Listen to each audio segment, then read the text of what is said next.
हो मॅम, आता दिसते. ओके ओके चालेल.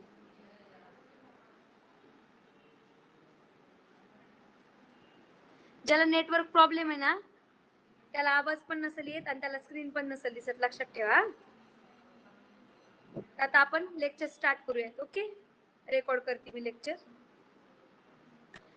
तर आपला नेक्स्ट टॉपिक काय आता, क्रोमोझोमल थिअरी ऑफ इनहेरिटन्स मधला सेकंड पार्ट. आपण आधीच्या पार्ट मध्ये काय काय पाहिलं, तर आपण 7 कॉन्ट्रास्टिंग कॅरेक्टर पाहिले, त्याच्यानंतर ना काही डेफिनेशन्स पाहिले आपण, बरोबर आहे, काही टर्मिनॉलॉजी पाहिल्या, बरोबर आहे. त्यानंतर आपण मोनोहायब्रिड क्रॉस पाहिला, डायहायब्रिड क्रॉस पाहिला, बरोबर. त्यानंतर आपण परत मग कंप्लीट आपण म्हणू शकतो कंप्लीट क्रॉसिंग ओव्हर आणि इनकम्प्लीट क्रॉसिंग ओव्हर. ते आता काय करण्यात आपण पुढच्या या आजच्या टॉपिक मध्ये पाहणार आहोत. ओके, तर आता मोनोहायब्रिडचा रेशो आणि डायहायब्रिडचा रेशो फिनोटायपिक कोणी सांगू शकेल का मला?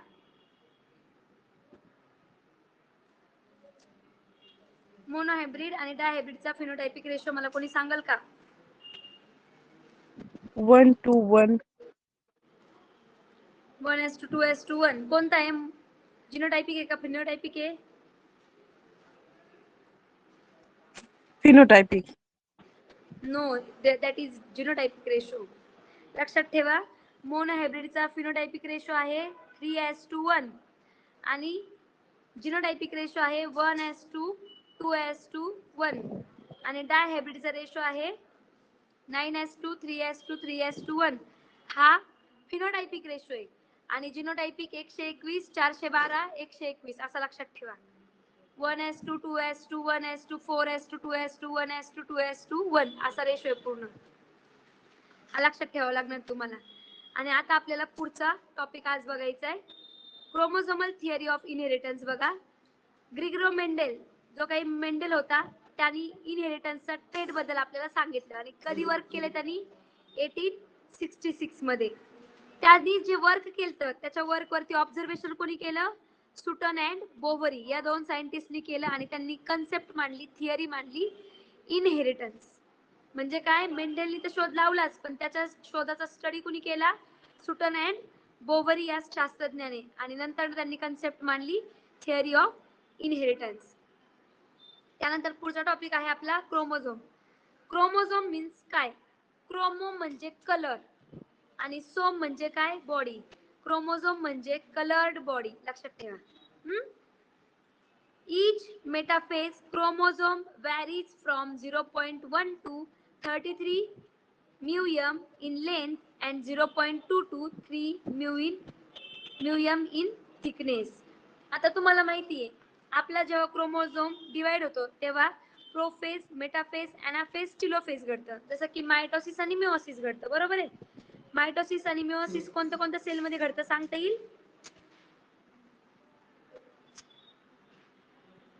ऑटोसोमल सेल्स मध्ये कोणतं असतं, मायटोसिस का मिओसिस? व्हेजिटेटिव्ह सेल म्हणजेच ऑटोसोमल सेल्स म्हणजे सोमॅटिक सेल्स. लक्षात ठेवा, मायटोसिस म्हणजे व्हेजिटेटिव्ह पार्ट मध्ये होणारं आपण म्हणू शकतो डिव्हिजन. जसं की तुम्हाला लागलं, पडले, एक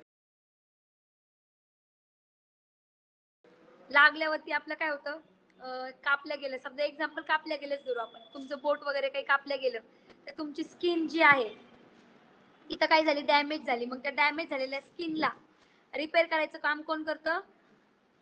ऑटोसोमल सेल्स. ऑटोसोमल सेल्स आपल्या बॉडीचे सगळे डिव्हिजन्स, सेल डिव्हिजन, ग्रोथ वगैरे सर्व मॅनेज करतात. लक्षात ठेवा, फक्त रिप्रोडक्टिव्ह सेल म्हणजेच कोणत्या, जर्म सेल, त्या काय करतात, आपलं सेक्शुअली डिवाइड करायचं काम करतात. लक्षात ठेवा. मग क्रोमोझोम मध्ये मायटोसिस पण होतं आणि मिओसिस पण होतं, लक्षात ठेवा. मायटोसिस मध्ये कोणते कोणते फेजेस असतात? प्रोफेज, मेटाफेज, एनाफेज, टेलोफेज, बरोबर आहे. आणि लास्टला आहे कॅरिओकायनेसिस.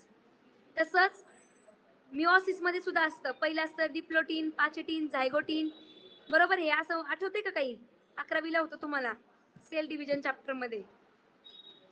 आणि त्याच्यानंतर ना मिओसिस सेकंडची जी स्टेप आहे ना, ती मायटोसिसचे हे 4 फेजेस असतात: प्रोफेज, मेटाफेज, एनाफेज, टेलोफेज. तर प्रोफेज मध्ये सगळे क्रोमोझोम कसे असतात? थ्रेड लाईक असतात, इकडे तिकडे पसरलेले.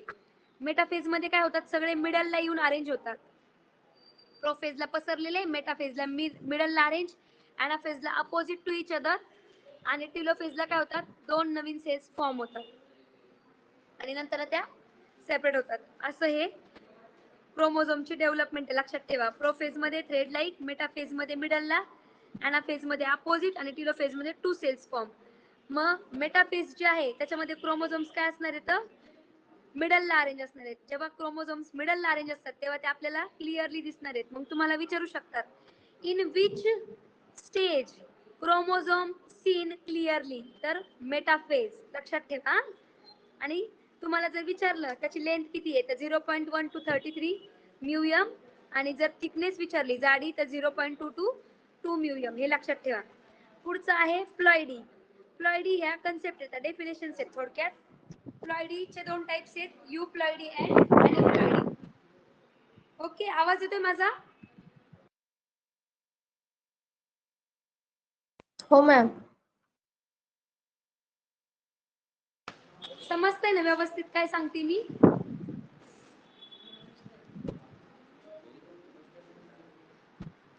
अनुष्का? हो मॅम, समजतंय. ओके, मग मला सांगा, युप्लॉइडी आणि अॅनिप्लॉइडी या दोघात काय फरक आहे?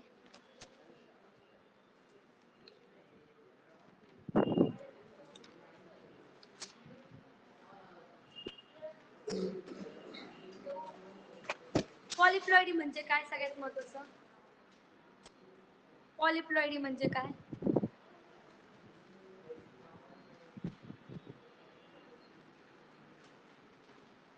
पॉलिप्लॉइडी म्हणजे काय, तर repetition of primary basic numbers of chromosome. लक्षात ठेवायचं, बेसिक नंबर जे आहेत ना क्रोमोझोमचे, तेच तेच परत परत रिपिटेशन होणं म्हणजे काय, प्लॉइडी. मग त्याच्यामध्ये युप्लॉइडी आहे आणि अॅनिप्लॉइडी आहे. अॅनिप्लॉइडी मध्ये काय होतं, क्रोमोझोम नंबर जे आहेत ते not a exact multiples of haploid set, म्हणजे जे काही हॅप्लॉइड सेट आहेत एक्झॅक्ट नंबरनी होत नाही, त्याला म्हणतात अॅनिप्लॉइडी. आणि युप्लॉइडी मध्ये काय होतं, जे काही एक्झॅक्ट नंबर असेल ना क्रोमोझोमचा, तेवढ्या सेल काय होतात, डिवाइड होतात. म्हणजे बघा, जर युप्लॉइडी झाली तर सेम नंबरचे क्रोमोझोम काय होणार आहेत, डिवाइड होणार आहेत. सेट जे आहेत ते इक्वल डिवाइड होणार आहेत. पण अॅनिप्लॉइडी मध्ये इक्वल किंवा एक्झॅक्ट मल्टिपल्स हॅप्लॉइड सेट तयार होत नाही, त्याला म्हणतात अॅनिप्लॉइडी. मग युप्लॉइडी मध्ये बघा, मोनोप्लॉइडी आहे म्हणजे सिंगल क्रोमोझोम हे आपण म्हणू शकतो हॅप्लॉइड. डायप्लॉइडी मध्ये किंवा डिप्लॉइडी मध्ये 2n आहे, आणि पॉलिप्लॉइडी मध्ये मोर दॅन 3. 3 पेक्षा नंतर सगळे काही 3, 4, 5, 6, 7 हे सगळे कशामध्ये आले, पॉलिप्लॉइडी मध्ये आले. अॅनिप्लॉइडीचे परत दोन टाइप्स आहेत, हायपोप्लॉइडी आणि हायपरप्लॉइडी. हायपो आणि हायपर मध्ये खूप जास्त फरक आहे. हायपो आणि हायपरचा फरक सांगताल? हायपो आणि हायपर, एखादी गोष्ट खूप अति होणं म्हणजे काय असतं, हायपर. बरोबर, लक्षात ठेवा. आणि हायपो म्हणजे काय, तर कमी. लक्षात ठेवा, त्यापेक्षा कमी. हायपो म्हणजे कमी असणार, मायनस असणार, आणि हायपर म्हणजे जास्त असणार, प्लस असणार. लक्षात ठेवा. त्याच्यामध्ये मोनोसोमी आहे, त्याचं सूत्र आहे 2n-1. तुम्हाला विचारू शकतात सीईटी साठी की मोनोसोमीचा फॉर्म्युला काय, 2n-1 आहे. नलिसोमीचा आहे 2n-2. ट्रायसोमीचा आहे 2n+1, आणि टेट्रासोमीचा आहे 2n+2. लक्षात ठेवा, ट्रायसोमी आणि टेट्रासोमी प्लस मध्ये मोडणार आहे, हायपर मध्ये मोडणार आहे, आणि हायपो मध्ये काय मोडणार आहे, मोनोसोमी आणि नलसोमी. मोनोसोमीचं सूत्र आहे 2n-1 आणि नलसोमीचं सूत्र आहे 2n-2. हे लक्षात ठेवा. त्याच्यानंतर ना पुढे बघा, क्रोमोझोम्स.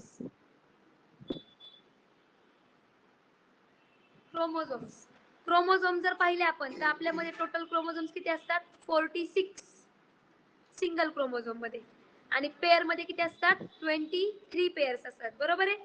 त्याचं लक्षात ठेवायचं, मेल मध्ये 44 प्लस XY असतं, किंवा पेअर मध्ये 22 प्लस XY असतं, आणि फिमेल मध्ये असतं 44 प्लस XX किंवा 22 plus XY, XX in pair female मध्ये.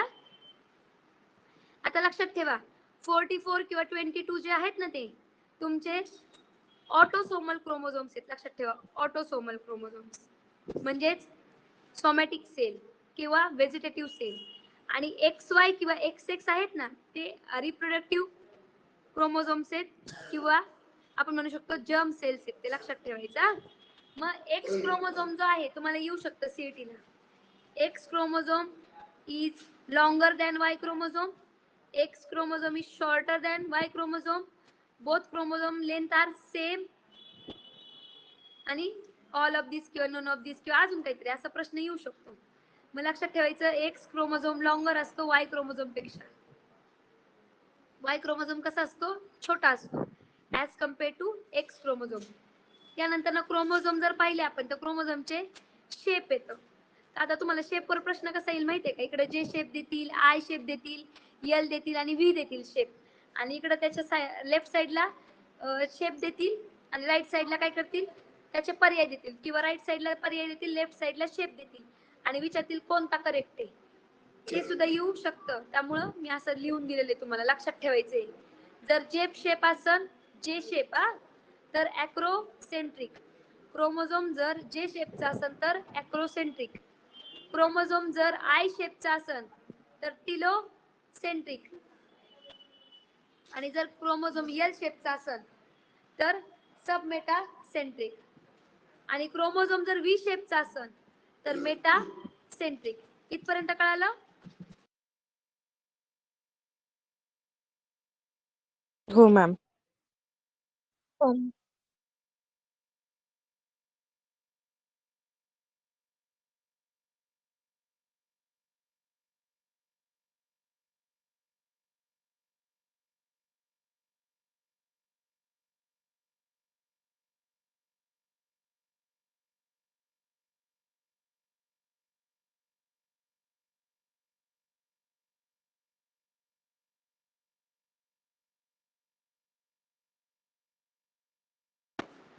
आवाज येतो ना सर्वांना.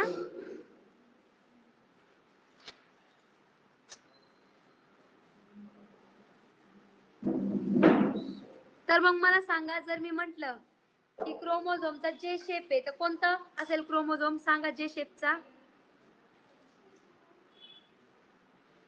जे शेपचा क्रोमोझोम असेल तर काय असेल ॲक्रोसेंट्रिक. ॲक्रोसेंट्रिक आणि व्ही शेपचा असेल तर मेटासेंट्रिक. हे लक्षात ठेवा बरं का. त्यानंतर ना लिंकेज. लिंकेज म्हणजे काय बघा chromosome carry heredity materials in gene. This is called linkage. Chromosome जे आहे ते हेरिडिटी मटेरियल कॅरी करतं त्यालाच आपण काय म्हणतो लिंकेज म्हणतो. मग लिंकेज मध्ये परत दोन टाइप्स आहेत कंप्लीट लिंकेज आणि इनकम्प्लीट लिंकेज. कंप्लीट लिंकेज मध्ये लक्षात ठेवायचं डू नॉट सेपरेट. जर तो कंप्लीट आहे फुलफिल आहे तर तो सेपरेट होईल का इझिली नाही होणार. आणि इनकम्प्लीट लिंकेज म्हणजे काय सेपरेट होतात. जर क्रोमोझोमची संख्या कमी असेल किंवा इनकम्प्लीट असेल तर ते काय होतात सेपरेट होतात एका जागेवरून दुसऱ्या जागी जाऊन बसतात आणि अशा वेळेस काही आजार होतात काही डिसीज होतात तेही आपल्याला पाहायचे आहे. लक्षात ठेवा कंप्लीट लिंकेज म्हणजे काय डू नॉट सेपरेट क्रोमोझोम्स आणि इनकम्प्लीट लिंकेज म्हणजे काय क्रोमोझोम सेपरेट होतात. इथपर्यंत कळालं.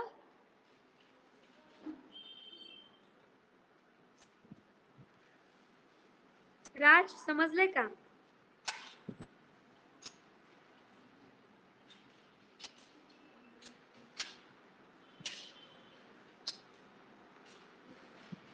राज समजतंय का. हो ma'am. Okay okay. Next TH. Morgan. आता लक्षात ठेवा फादर ऑफ जेनेटिक्स कोण आहे मेंडेल आहे. मेंडल वरती परत हेरिडिटी कन्सेप्ट मानणारे कोण येतं बोवरी अँड सुटन किंवा सुटन अँड बोवरी. त्याच्यानंतर आता पुढं इनहेरिटन्सचा शोध कोणी लावलाय टी.एच. मॉर्गन. टी.एच. मॉर्गननी काय केलं होतं एक्सपेरिमेंट केलं होतं लिंकेज आणि क्रॉसिंग ओव्हर दाखवण्यासाठी. टी.एच. मॉर्गनचं एक्सपेरिमेंट कोणतं होतं linkage and crossing over show करण्यासाठी. लक्षात ठेवा. आणि टी.एच. मॉर्गननी त्याच्या एक्सपेरिमेंटसाठी काय वापरलं होतं तर ड्रॉसोफिला वापरली होती. ड्रॉसोफिला म्हणजे काय? माशी, फ्रूट फ्लाय म्हणतो आपण. आणि तुम्हाला विचारू शकतात ड्रॉसोफिलाचं पूर्ण नाव काय आहे, तर काय सांगतात? Drosophila melanogaster, that is fruit fly. Next आहे ऑटोसोमल इनहेरिटन्स. ऑटोसोमल इनहेरिटन्स म्हणजे काय? त्याच्यामध्ये काय असणार आहे? सोमॅटिक सेल्स प्रेझेंट असणार आहेत, लक्षात ठेवा.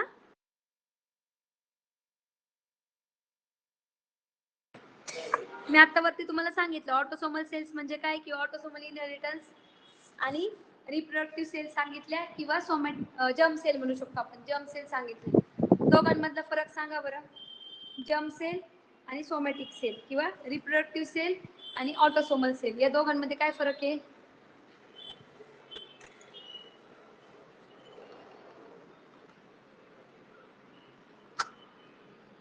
सांगा.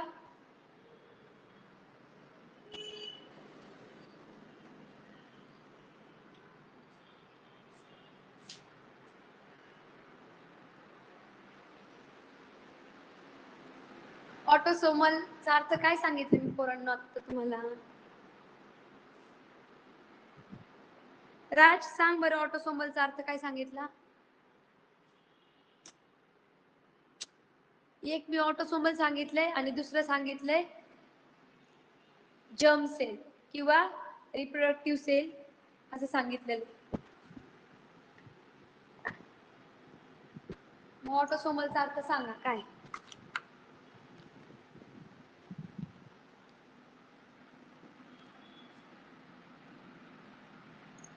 सांगा सांगा, ऐकते मी.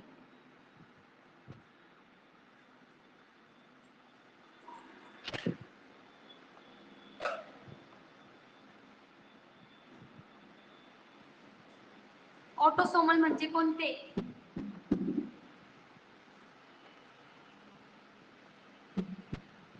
ऑटोसोमल म्हणजे लक्षात ठेवा, मी सांगितलं ना तुम्हाला, सोमॅटिक सेल 22 जे आहेत किंवा 44 जे आहेत त्या ऑटोसोमल येतात किंवा सोमॅटिक सेल म्हणायचं. आणि एक्स वाय किंवा एक्स एक्स जे आहेत ना त्याला रिप्रोडक्टिव्ह सेल म्हणतात. रिप्रोडक्टिव्ह सेल किंवा जर्म सेल असं म्हणतात, लक्षात ठेवा. नाही समजते का अनुष्का? नाही समजलं मॅम. नाही समजली ही कन्सेप्ट? नाही. ओके. ऑटोसोमल म्हणजे काय? आपल्या बॉडीत एकूण 44 प्लस एक्स एक्स किंवा 44 प्लस एक्स वाय असतं, लक्षात ठेवा. म्हणजे टोटल आपल्या बॉडीत क्रोमोझोम किती येतं? 46 क्रोमोझोम्स आहेत टोटल आपल्या बॉडीमध्ये. त्याच्यामधले 44 ऑटोसोमल असतात. म्हणजे आपल्या बॉडीची ग्रोथ असेल, डेव्हलपमेंट असेल, हे सगळं करायचं काम कोण करतं? ऑटोसोमलच्या सेल्स करतात 44.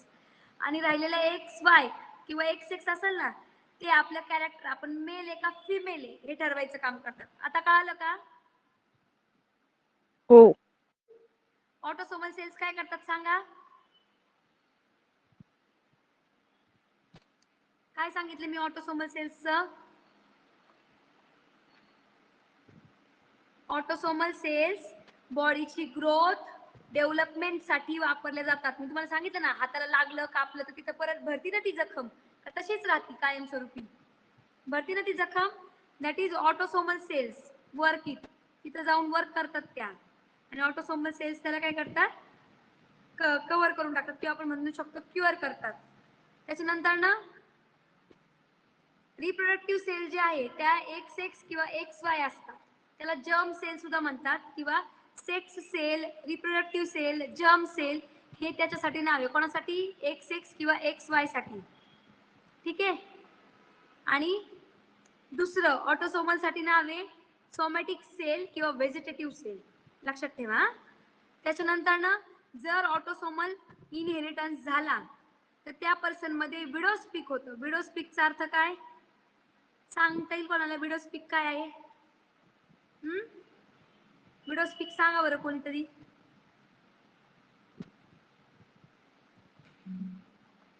अंजलीला आवाजच येईना. अंजली प्रॉब्लेम असेल तुझ्याकडे मग.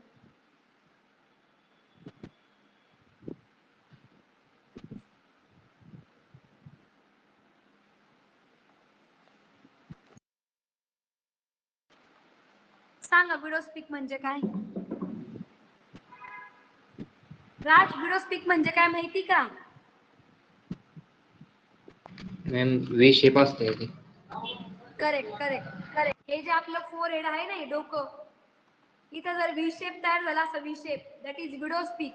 आणि आता बघा माझं डोकं जर बघितलं सपाट आहे, सपाट पूर्ण कपाळ, तर विडोस्पीक आहे का? मग नाही.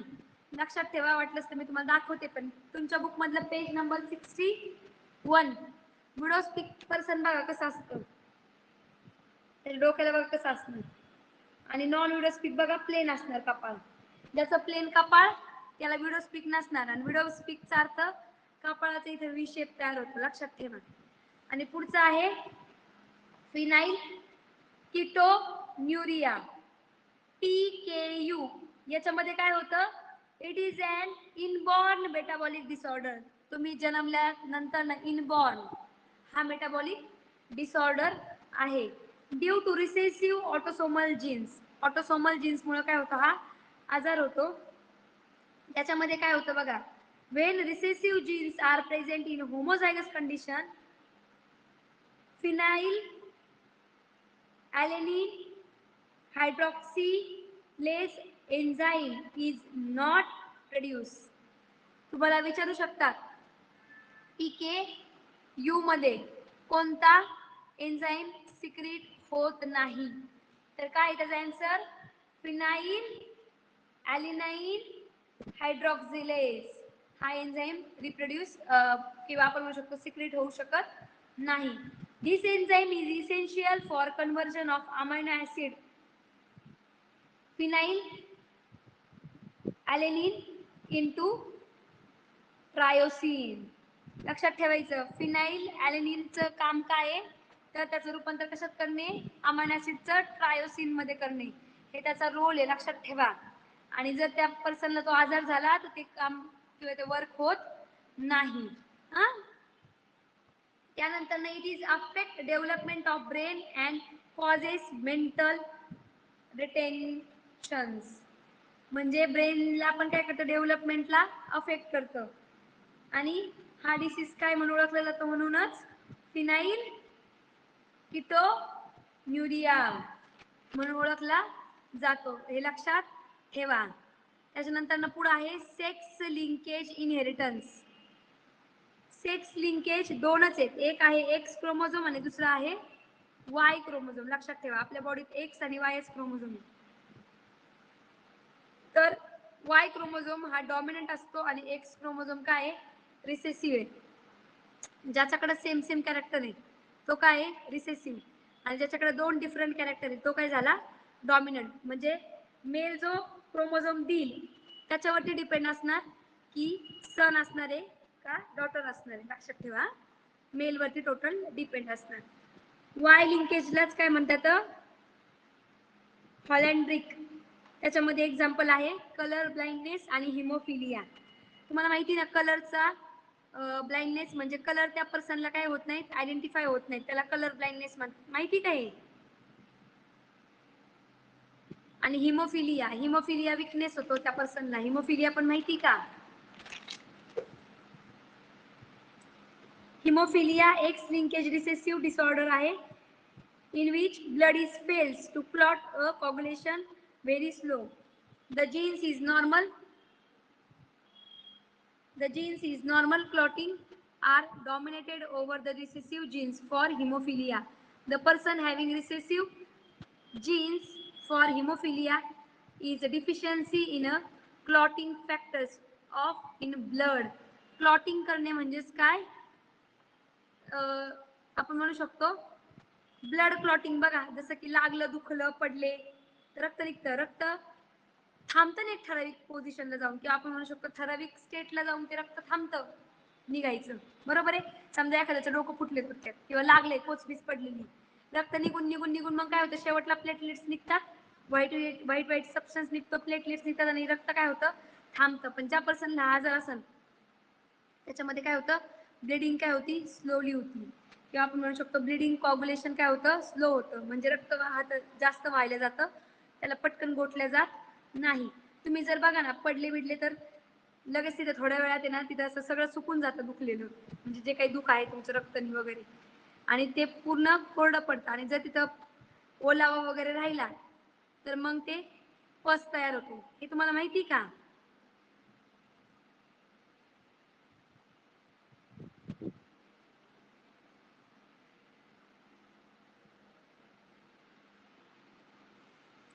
फळ्यावरचं दिसतंय का?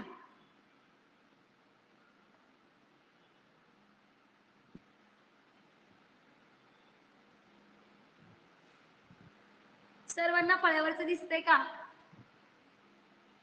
हो. नाही ना. हो मॅम. ज्यांना नाही दिसत लेफ्ट होऊन परत जॉईन हो.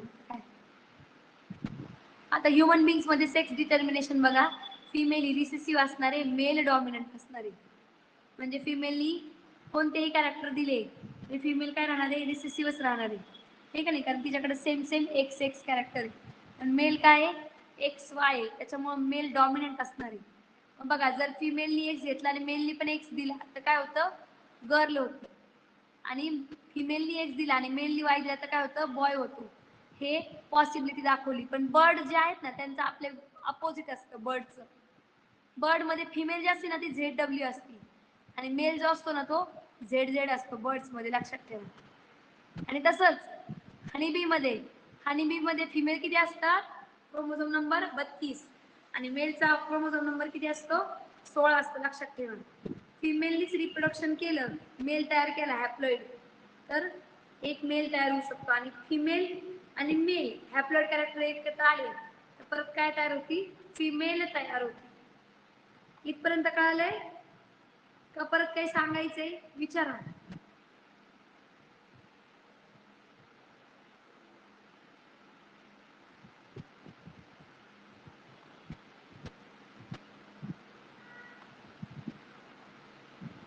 समजलंय जर तुम्हाला, म्हणून तुम्ही विचारत नाही, ठीक आहे. पुढे आहे जेनेटिक डिसऑर्डर. जेनेटिक डिसऑर्डर जे आहेत त्या 4 टाईपचे आहेत. Thalassaemia, Down syndrome, Turner syndrome आणि Klinefelter syndrome. Down syndrome, Turner syndrome, Klinefelter syndrome and thalassaemia. येऊ शकतं चौघांपैकी काही. विचारू शकतात थॅलेसेमियामध्ये काय होतं, तर लक्षात ठेवा, थॅलेसेमियामध्ये काय होतं, हिमोग्लोबिनचे जे मॉलिक्युल्स असतात ना ते 4 पॉलीपेप्टाइड चेन तयार करतात. 2 अल्फा असतात आणि 2 बीटा असतात. त्याच्यामधलं A1 आणि A2 जे आहे ते काय करतात, क्रोमोझोम्स त्यांची जागा चेंज करतात. आणि त्यांची जागा चेंज झाल्यामुळे काय होतं, हा आजार होतो, थॅलेसेमिया. कळालं? थॅलेसेमिया होण्यासाठी काय करतात, क्रोमोझोम अल्फा बीटा सेल्स काय करतात, स्वतःच इंटरचेंज होतात. अल्फा बीटा सेल्स स्वतःच इंटरचेंज झाले की काय होतं, थॅलेसेमिया होतो, लक्षात ठेवा. त्याच्या पुढे आहे डाऊन सिंड्रोम. डाऊन सिंड्रोम म्हणजे काय, तर डाऊन सिंड्रोम मध्ये त्या पर्सन मध्ये एकूण क्रोमोझोम किती असतात, 46 असतात. तर लाईनीत जे 46 क्रोमोझोम आहे त्यातला 27 नंबरचा जो क्रोमोझोम आहे, 27 म्हणते 21 नंबर, सॉरी, 21 नंबरचा जो क्रोमोझोम आहे तो स्वतःचीच काय करतो, कॉपी करतो म्हणजे काय, स्वतःसारखा सेम क्रोमोझोम काय करतो, तयार करतो. मग 21 नंबरचा क्रोमोझोम कॉपी झाल्यामुळं ऑलरेडी आपल्या बॉडीत 46 आहे, अजून एक कॉपी झाल्यामुळे टोटल किती झाले आता, 47. मग त्या पर्सन मध्ये काय असतात, 47 क्रोमोझोम असतात 46 च्या ऐवजी, लक्षात ठेवायचं. त्यानंतर ना सगळ्यात महत्वाचं 31st क्रोमोझोम मध्ये ते पर्सन कसं असतं, मतिमंद. ऐकले, मतिमंद मुलं,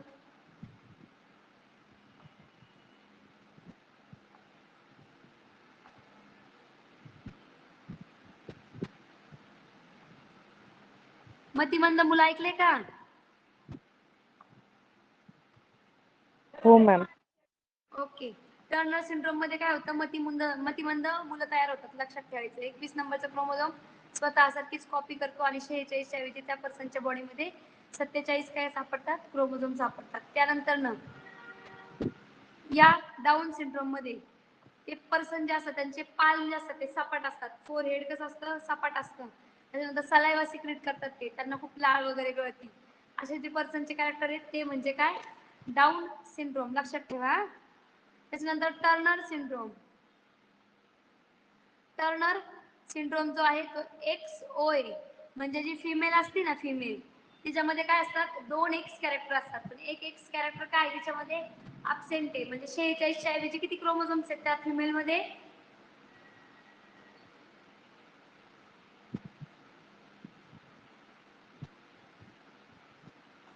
45. सांगा.